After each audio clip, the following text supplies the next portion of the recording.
Hey guys, today we're going to talk about The Revenge of the Sith, and yeah, I'll give you my thoughts on it. But before we go into it, remind you guys that this is just my opinion, and you're probably going to shoot me for this one.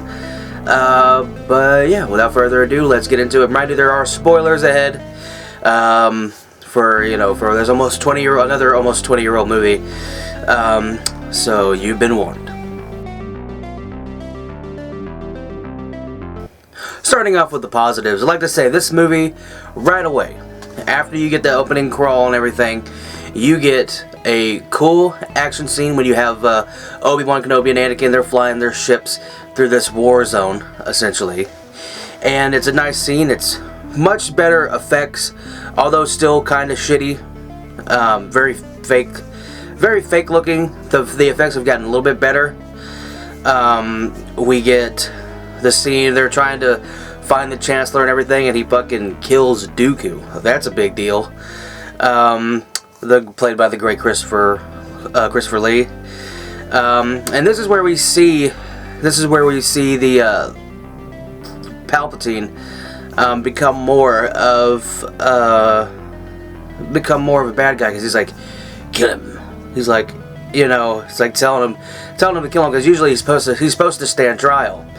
But he goes ahead and kills him. And we see a little bit of Anakin. He's kind of turning more to the dark side, and he's becoming Vader.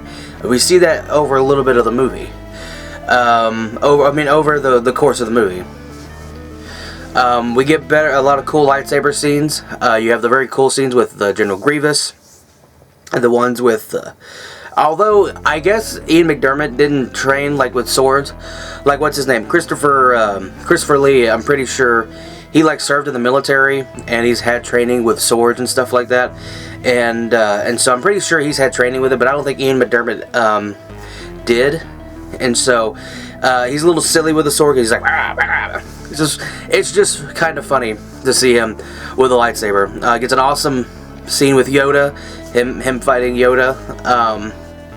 And big shocker, we find out that Padme is pregnant, which obviously we know that she has Luke and Leia. And I'll get back to that in my negatives about this movie. But other than that, more positives. The movie is, to me, it balances the talking and the action better. You have the scene, the action scene at the beginning. You have the scenes where they're sitting down talking at the opera. I'm not sure what it is. The big bubble show that they go to. They're talking about that. Then you have the scenes on Mustafar. Then you have the scenes with General Grievous. A lot better action scenes in this movie. It's spread out a lot better. The effects, however shitty now, looking back on them, they're not as bad as Phantom Menace and the ones that they've added to the original movies. I'm just gonna go ahead and say it. This one is the best of the prequel trilogies by far, and I think that's not really a hot take by any means. But watching it, I felt much more invested. A lot of times, I've seen the movies before, so I'm looking at my phone. I'm not really paying attention. I'm paying attention, but I'm kind of looking at my phone, or I have to edit a video or something. This movie, I paid much more attention to it, and it's like when I watched The Phantom Menace, it was much more of a slog to get through. This one was easy to get through. I don't know, I'm not sure how long it is, but it feels like a lot shorter. I would say the scenes that drag on a little too long, obviously the talking scenes. But when you always remember this movie for the ending battle with Anakin and Obi-Wan, and so I was just like, where's that scene? Where's that scene? So I was kind of anticipating it to be a lot sooner, but that wasn't the case. But yeah, a good cast all the way around. Like I said, the actors. Hayden Christensen got a lot better in this movie, although his delivery is a little odd sometimes. It's weird. Like I said, new actor. I'm not gonna hold it against him. I'm no fucking actor, so. But yeah, I think he did a lot better in this movie. Obi-Wan Kenobi is great. We get more scenes with Yoda. I don't like the digital, the fake-looking Yoda. I wish they would have had the puppet. They had the puppet in the scenes where they're in like the talking and walking. Like you could do the animatronics or have a guy in a small suit for the away shots where he's like hunched over. Like you could get a small person to do that, and then you have the scenes where it's up close and it's a puppet, and you just work that out. But they did the digital thing. Now obviously you can't have a guy jumping around on wires and shit, and now obviously that's got to be digital, and I get that, but I wish they would have used the puppet Yoda. And people say that that puppet in The Phantom Menace looks terrible. I don't disagree with you, but is it better than what we got in Attack of the Clones? Honestly. And like I say, the last positive I have is the ending scene on Mustafar.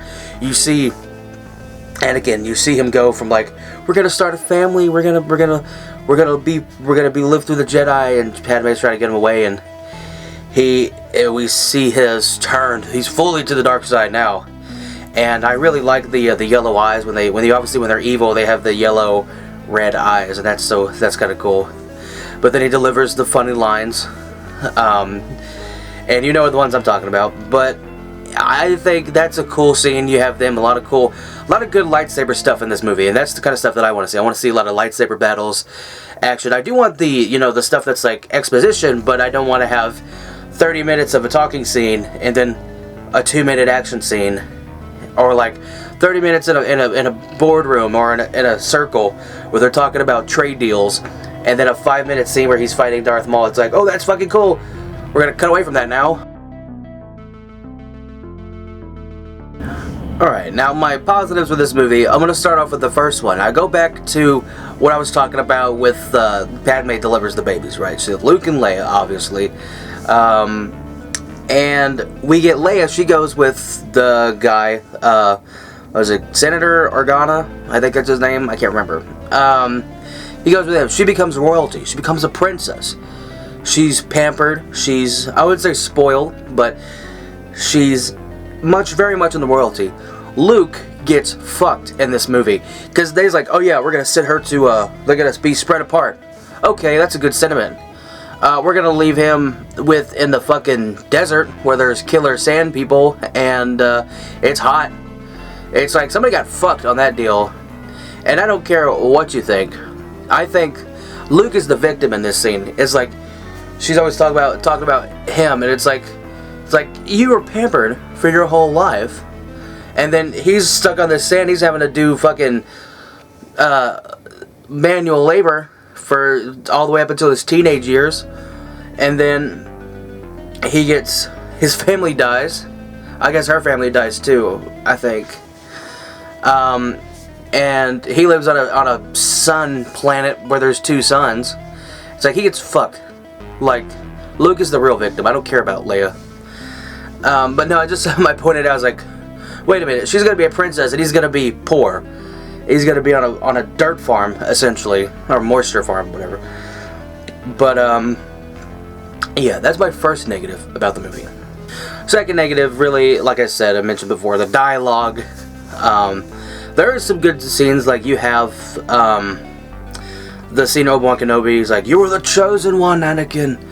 It's like, it's sad. It's like he's got to like destroy his like friend he's known all these years, and now he's got to kill him essentially.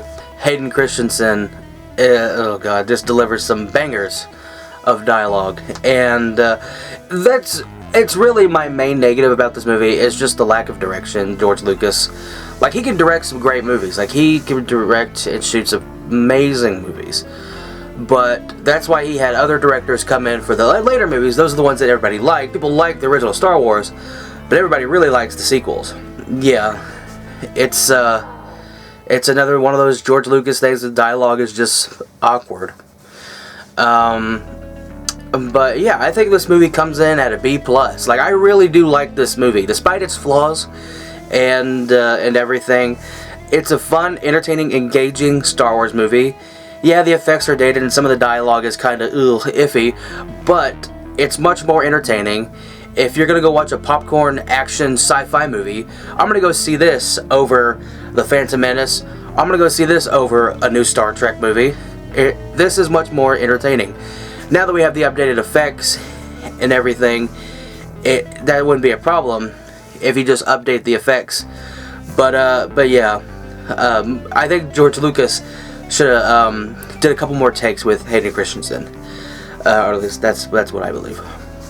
But let me know what you guys think. Let me know what your thoughts are in the comments below. Do you like this movie? Do you think it's the worst of the franchise? Let me know. If you want to watch and listen to these videos, instead of having to look at my face for 10 minutes, go check out my Spotify link. That'll be in the description below. You go check out my Spotify. You hear these reviews in audio format. You can listen to it on the go or wherever. And I think it's on other places other than Spotify, but definitely check it out on Spotify. It's called SPLATTERVISION Presents, same name as this review series. And check it out. It's pretty easy to find. Also check out the Hollywood Morgue, where I talk about different variety of topics. And yeah, so check those out. Those links will be in the description, as well as on my socials, Twitter, Instagram. Check out all that stuff. But thank you guys for watching. I hope you enjoyed. The next review that will be out is The Force Awakens, which is the reboot, what do you call it? It's the restart of the Star Wars trilogy. Basically, it's a continuation, but it's a bit of a reboot of the series, a revival. And I believe it did really well when it came out, which warranted 4 shitty, mediocre movies, and one real good one. But yeah, thank you guys for watching.